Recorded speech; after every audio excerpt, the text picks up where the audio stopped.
Le show de moto vous est présenté par la Capitale Assurance Générale, Honda et Yamaha.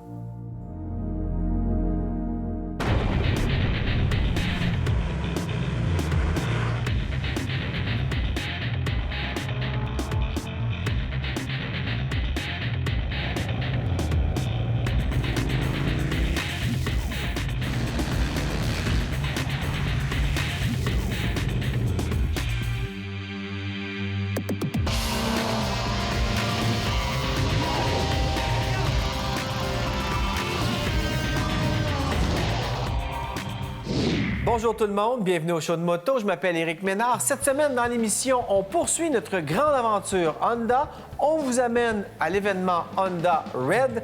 Et tout d'abord, voici le conseil MX Pro. Amateurs de moto hors route, aujourd'hui, on va parler d'une chose que même pour les gens qui font de la moto sur route, on n'aime pas ça, faire ça. On prend pas le temps de le faire. C'est l'inspection visuelle de notre mécanique. Oui, tout à fait. Puis c'est quelque chose de fort simple. Et contrairement à la croyance populaire, on n'a pas besoin d'être mécanicien. Et je m'adresse aussi aux dames ou aux gens qui commencent. Il s'agit simplement parfois de juste prendre le petit kit d'outils qui vient parfois avec la moto, qui est fourni, et de faire le tour de tous les petits boulons, de tout ce qui pourrait, entre parenthèses, lousser, devenir un peu plus susceptible de tomber. De vérifier, entre autres, l'état de nos pneus, la pression des pneus. L'état des pneus, c'est comme ça, hein? Oui, à peu près. C'est correct. Mais au-delà de ça, la pression d'air, entre autres. Mais la pression d'air, c'est écrit sur le flanc du pneu. Souvent, les gens disent, je sais pas quoi faire. C'est écrit sur votre pneu. Juste la regarder, tester. Pendant qu'on regarde les pneus, les rayons de la roue aussi, juste voir s'il y a quelque chose qui chambranle. Les plaquettes de frein sont aussi visuellement possibles de voir s'ils ont de l'usure ou pas. Et puis si on ne sait pas, on peut demander à un ami qui connaît ça plus que nous. D'après toi, est-ce que c'est correct? Oui. Puis ultimement, allez voir votre mécano. Mais ce que je rencontre souvent dans mes groupes, c'est que l'inspection mécanique est faite souvent chez un mécanicien, mais le mécanicien va s'attarder au moteur. Mais tout le reste autour du châssis, je l'ai dit, il y a plein de petits boulons, de petites vis. Il s'agit juste de repasser une fois de temps en temps, de s'assurer qu'il n'y a rien qui tombe. Moi, j'ai vu des sièges tomber, des pegs tomber parce que au fil des ans, au fil des mois, ça a pris un petit peu d'usure et ça a été négligé côté inspection. C'est toutes des choses à vérifier. Une petite fuite d'huile, des fois, ou quelque chose qui soigne, c'est à vérifier. Est-ce que tu as un checklist sur ton site web? Est-ce qu'on peut trouver un checklist? Mais en fait, les checklists sont dans chaque manuel du propriétaire de la moto. C'est là. Puis c'est un visuel, un walk-around de la moto. Juste voir qu'est-ce qu'il peut avoir comme petit pépin, quoi que ce soit. L'ajustement des leviers, entre autres, au niveau de la clutch, au niveau du frein avant, c'est tout ça. Et malheureusement, c'est négligé. Fait qu'après une randonnée, après avoir lavé la moto, juste refaire le tour, même si on n'est pas mécanicien. Et c'est à partir de là qu'on voit si on a un soupçon, si on a un doute. Là, on peut demander à un ami ou justement aller voir un mécanicien, hey, telle ou telle chose, est-ce que c'est normal? Mais c'est de ne pas négliger et dire à chaque fois, je vais rouler sans rien me soucier. Là, ça peut devenir dangereux. Parfait. Bon conseil. Merci, Don. L'événement Rock the Red de Honda, c'est l'endroit idéal pour vous amuser en famille avec des motos. Il y a plein d'activités au programme. La plus tripante est sûrement le Gymkhana pour tester vos habiletés sur deux roues. L'an passé, plusieurs riders s'en sont donnés à cœur joie dans le parcours. Bien sûr, le nouveau Grom a été l'une des motos les plus amusantes dans ce parcours et plusieurs l'ont essayé. Si les petites motos ne sont pas votre truc, vous pourrez alors essayer toute la gamme de motos Honda disponible lors de cette journée. Des plus petites cylindrées aux plus grandes, elles y seront toutes. Et comme Honda fait pas mal de choses, vous pourrez aussi essayer des quads et même, pourquoi pas, toute la gamme de produits Honda à petit moteur. Mais qui dit journée familiale dit activité pour les plus petits. Il y aura donc aussi un programme Introduction à la moto qui offre aux tout-petits d'essayer la mini-moto de leur choix. Pas besoin de vous dire qu'il ne manquait pas de participants l'an passé. Bien sûr, on les équipe et on leur explique comment ça fonctionne, en plus de les guider lors de la mini-randonnée. Plaisir garanti. Si ça vous intéresse, le 3e Rock the Red annuel aura lieu le 30 mai au bureau chef de Honda à Boucherville. Venez faire un tour.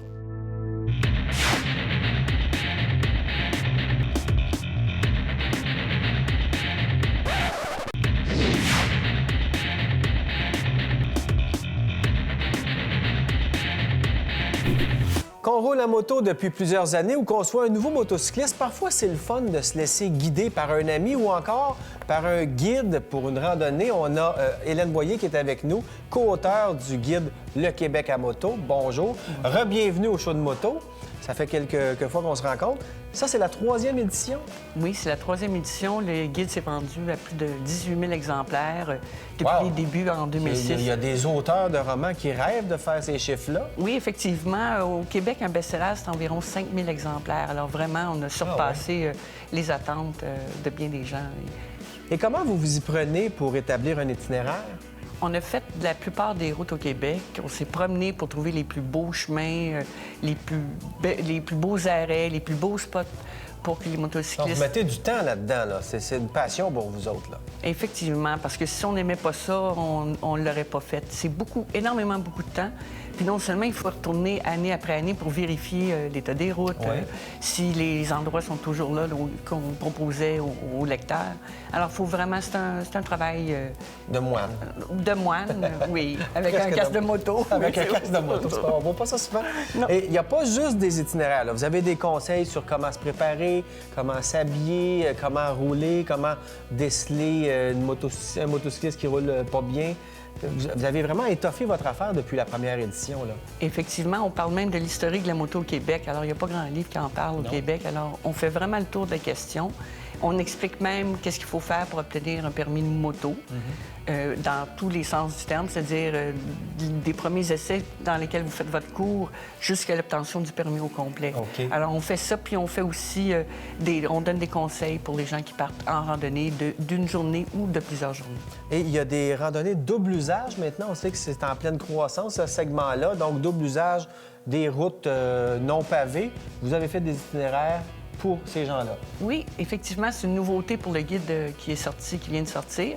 On a fait 2 petits itinéraires dans la région des Cantons de l'Est pour que les gens prennent un peu en main ces routes-là de pas des gravel. raids d'experts, c'est des randonnées pour s'acclimater un peu avec la conduite moto hors route. Oui, surtout parce qu'on leur propose la Trans-Labrador Highway et c'est une route où est-ce qu'il faut un petit peu... Oui, c'est ça. Il faut pas commencer à faire du hors-route sur cette route-là. C'est vraiment pas conseillé. Parce que si tu l'as fait et tu n'en as jamais fait, en revenant, si tu reviens, tu vas être acclimaté à la moto sur une route de Garnotte. Oui, effectivement. Merci beaucoup, félicitations. Et puis, en passant, on en fait tirer quoi, 5? 5, allez sur notre page Facebook Le Show de moto, inscrivez-vous au concours et vous avez une chance de gagner l'un des 5 exemplaires parmi les 20 000 déjà vendus du Québec à moto. Merci beaucoup. Merci beaucoup.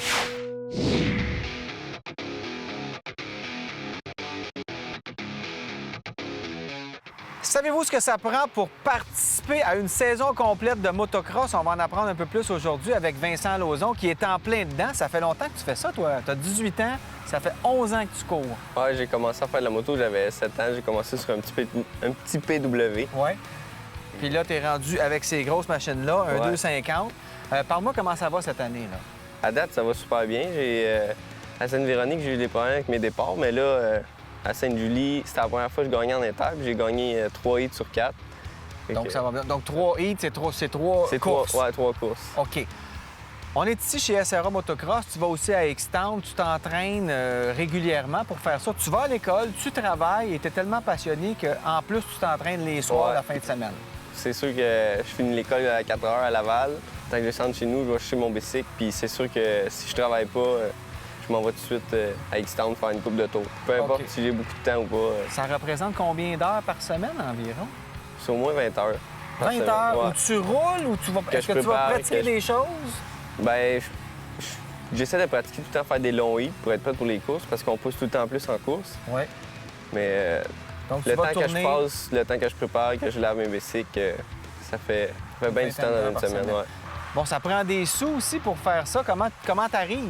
Bien, ça, c'est avec mes parents, ça, c'est sûr. OK, donc tes parents t'encouragent, ils disent on va te payer l'essence, on te paye des pièces. Ah, ils payent pas mal tout, je dirais. Ouais. Ça peut aller quasiment jusqu'à 15 000 sans les motos dans une saison, fait que c'est sûr que sans eux autres, j'y arriverais pas, là. C'est quand même pas mal d'argent. Ouais. Faut que tu ailles chercher ça. Tu as des commanditaires aussi qui t'aident quoi au niveau des vêtements, d'équipements, des pièces? Ouais, j'ai du roi qui m'aide beaucoup pour les pièces puis mon motocycle. J'ai Motovan qui m'aide avec le linge, les pièces pour le bike, les huiles, toutes ces affaires-là. Est-ce que c'est toi qui vas chercher ces commanditaires-là? Ouais. Tu les appelles, tu dis j'écoute, j'aimerais ça qu'on m'aide. Ouais. Et les autres embarquent spontanément là-dedans. Ouais. Quand tu vas faire une pratique, quand tu vas rouler, est-ce que tu pratiques des choses en particulier ou, mettons, tu as fait une course, tu t'es rendu compte que tu étais plus faible aux atterrissages, tu vas pratiquer ça longtemps? Comment tu procèdes? Ben, moi, j'avais un petit peu de problème avec les départs. Fait que, tu sais, mettons, je m'en allais à Extend, puis là, je me dis, bon, à soir, il faut que je pratique les départs. J'ai un petit peu de problème aussi avec mon frein d'en avant. Fait que quand je pratique, j'essaie de me concentrer sur les choses que j'ai plus de misère. Quand je suis en avant, j'ai tendance à regarder en arrière. Faut que je me concentre à regarder tout le temps en avant. Parce qu'on perd du temps quand on regarde en arrière et on fait des erreurs. Oui. Donc, faut que tu pratiques ton mental aussi, j'imagine. Est-ce que tu vas regarder des séminaires qui disent comment se préparer mentalement? Comment tu fais? Non, moi, quand je dors le soir, dans ma tête, je fais du bicycle tout le temps. Là. Ah ouais? J'ai pas fait de bicycle de l'hiver, puis dans ma tête, j'étais vraiment prête. Là. Donc, tu penses à ça, tu visualises beaucoup. OK. Ensuite de ça, parle-moi de ta moto. Qu'est-ce que tu roules cette année? Un KTM? Oui. Bien, ça, c'est nouveau. Avant, je roulais en 250 6F. Oui. Puis je trouvais que ça manquait de moteur un petit peu. T'sais, je faisais la classe de 450 avec mon 250. Fait que sur les départs, quand tu pars en arrière, c'est un peu plus difficile. Ouais. Fait que là, j'ai décidé d'essayer ça. Le 2F, ça prenait bien du temps avant que ça réagisse. Ça. Aussitôt que tu pèses sur le gaz, t'es sorti du coin. Puis. C'est un 2 temps, là? Ouais. OK. Avec ça, je peux rivaliser avec les 450 puis les 2F mode, ouais. Ensuite de ça, toi, tu as 18 ans cette année. Dans la catégorie, tu cours dans quelle catégorie exactement? Moi, je suis rendu en intermédiaire. Intermédiaire. Bon, je suppose qu'il y a des gars plus vieux que toi. Est-ce qu'il y en a des plus jeunes aussi? Oui, il y en a un petit peu des plus jeunes. OK. Est-ce que c'est une force pour toi d'avoir 18 ans ou les gars plus vieux sont peut-être plus forts physiquement? Sur la longueur de la course, ça peut les aider? Ben non, je penserais pas. Je m'entraîne quand même assez souvent, fait que c'est d'avoir la forme. Ils peuvent être bien gros, mais si après 3 tours sont épuisés, c'est pas mieux. Là. C'est pas juste la force physique aussi, c'est l'endurance, c'est le cardio. Faut que tu sois capable de... Surtout, mettons, le samedi, je course en pro-am. Ça, c'est une catégorie, les courses sont plus longues. Ça prend beaucoup d'endurance. Ouais. Quand la piste, elle vient rough, c'est pas facile. Non. Donc, tu t'entraînes vraiment à durer le plus longtemps possible. J'essaie tout le temps d'aller... Je pousse, quand je pratique, je pousse jusqu'à temps que je sois plus capable. Fais-tu d'autres sports aussi? Parce que comme les gars qui font de la course sur route, en moto, font beaucoup de vélo de route. Est-ce que toi, tu fais du vélo de montagne, des choses comme ça? C'est juste moto? J'ai pas le temps, je fais juste du bicycle. OK. Ton but pour cette année, c'est quoi? Gagner le championnat MX2 puis MX3 en intermédiaire. Juste ça? C'est juste ça. Rien de moins. Ça. Parfait. Bien, merci. Merci. Bonne chance. Merci beaucoup.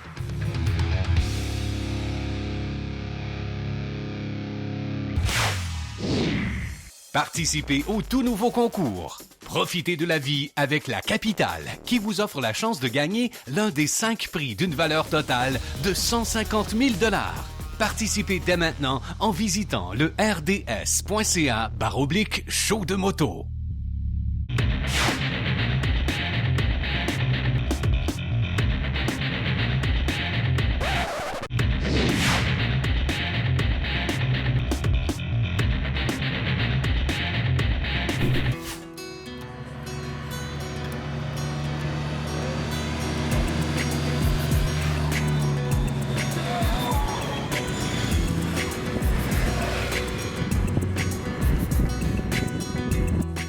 On s'est arrêté au Horse Thief Canyon, le canyon des voleurs de chevaux. J'ai lu l'histoire, les gars, c'est que à l'époque, les cowboys, il y avait des chevaux qui se perdaient là-dedans et ils revenaient des semaines plus tard, mais avec un différent logo sur la fesse. Ils se faisaient finalement étamper un différent ranch, d'où le nom Horse Thief.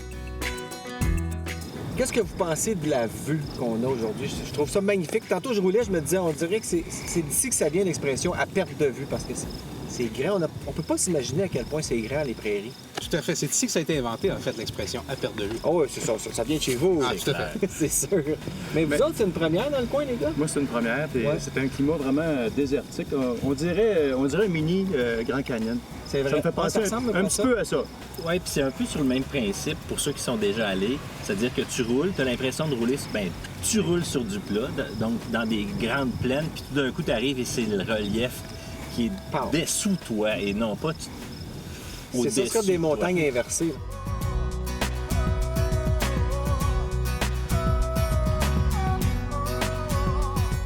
C'est le fun d'avoir un guide quand tu es dans des lieux comme ça parce qu'on peut toujours se retrouver, il n'y a pas de problème, mais d'avoir un guide, ça te permet de juste profiter de la randonnée. Oui, puis en plus, ça nous permet de faire des rencontres d'une manière beaucoup plus familière dès le départ. Donc, plutôt que d'apprendre à faire connaissance avec les gens, déjà, il y a un pas de fait. C'est ça, lui, il les connaît, c'est sa job de faire ça.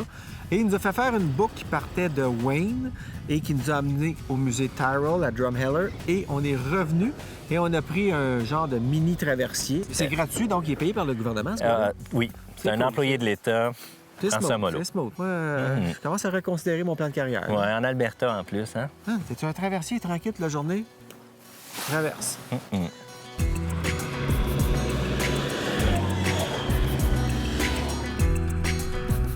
On couche au Last Chance Saloon ce soir. Paraît que l'hôtel est tenté. Alors, mais surtout le quatrième. Le quatrième, il n'y a pas de chambre parce que c'est comme pas propice à faire des chambres. Peut-être parce que c'est trop hanté ou malpropre, je sais pas. Alors, si on entend des voix cette nuit, on vous en reparle. Mais la nuit passée, on était coloc, puis j'ai entendu des voix où il y avait comme un fantôme qui ronflait. By the way, là, ta blonde... à dort dur. À dort dur. Elle gagne son ciel. On va dire, je suis content de coucher tout seul la soir.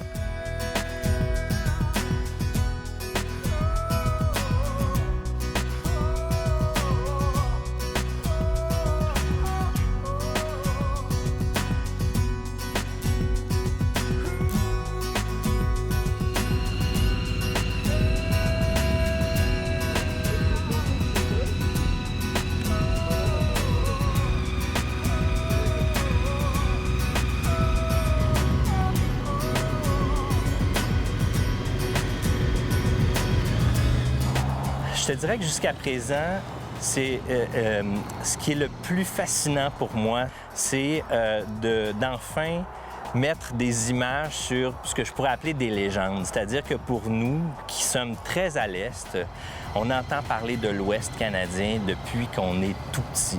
Alors là, enfin, j'ai l'occasion de mettre des vraies images sur cette espèce de légende parce que, dans le fond, le Canada, là, tel qu'on le connaît aujourd'hui d'un océan à l'autre, c'est récent. C'est une histoire très récente.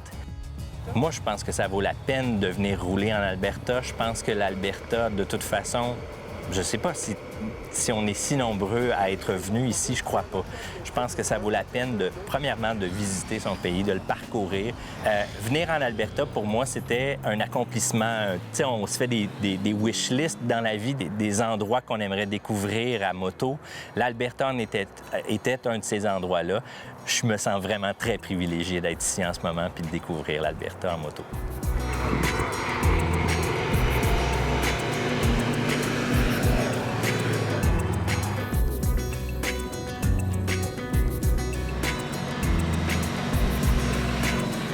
Bien, cette semaine, on a la chance de rouler avec 3 belles grosses cylindrées.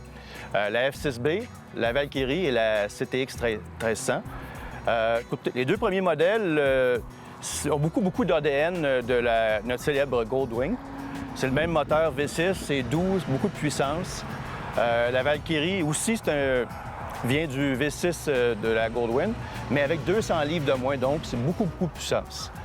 Et puis la CTX 1300, de ce côté, elle a d'autres avantages, beaucoup de confort, position de conduite très agréable et beaucoup de technologie aussi.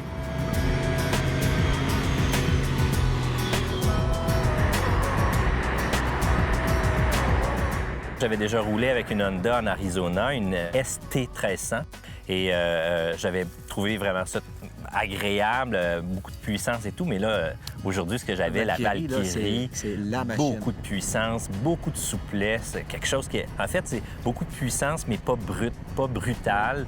Ouais. Tout est en finesse. Alors, beaucoup d'agréments aujourd'hui. Mais en fait, on retrouve le moteur du Goldwing dans le Valkyrie. C'est le même moteur, mais avec 100 quelques livres de moins, donc exactement. Ça paraît. Là. Rapport poids-puissance qui est totalement différent, évidemment. Là. C'est énorme, un Goldwing. Ça, c'est pas de fairing, on est sur un naked bike. Et c'est un moteur, comme tu dis, qui est pas... Il surprend pas. C'est vraiment beaucoup de puissance, mais beaucoup de souplesse. C'est agréable à conduire. C'est ça, c'est de la puissance qui pardonne. Jamais tu vas te faire prendre à contre-pied si t'as le poignet qui accroche. Il n'y a pas de problème.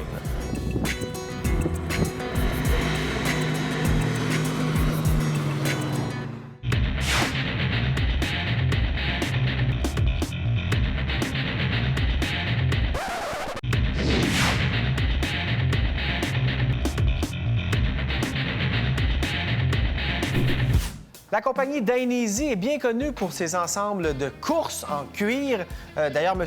Dainese, le fondateur de la compagnie, était un ami du célèbre coureur italien Agostini. Et c'est lui qui a inventé, entre autres, les petites poques que les coureurs portent maintenant sur leurs genoux pour quand ils penchent dans les courbes. Ça vient s'appuyer au sol carrément. Et donc, on profite d'une vaste expérience de conception de cuir de course. Et avec Dainese, ce qu'on voit dans le nouvel ensemble Laguna Seca, c'est qu'on n'a pas besoin d'être un champion du monde et d'avoir le budget d'un champion du monde pour se procurer une bonne combinaison si vous décidez d'aller faire des journées sur piste. On a inséré des zones de micro-élastique. C'est un tissu breveté par Dainese. On les a insérés un peu partout où il y a un mouvement assez prononcé du corps du pilote. Donc, on en a ici sur l'entrejambe. On en a ici à l'intérieur des bras. Donc, ça nous permet d'être encore plus couché sur la moto. Et on a même des petites zones où le cuir, c'est vraiment de la précision et du cuir de haute qualité. Le cuir est fait pour s'étirer un peu alors qu'on bouge sur la moto.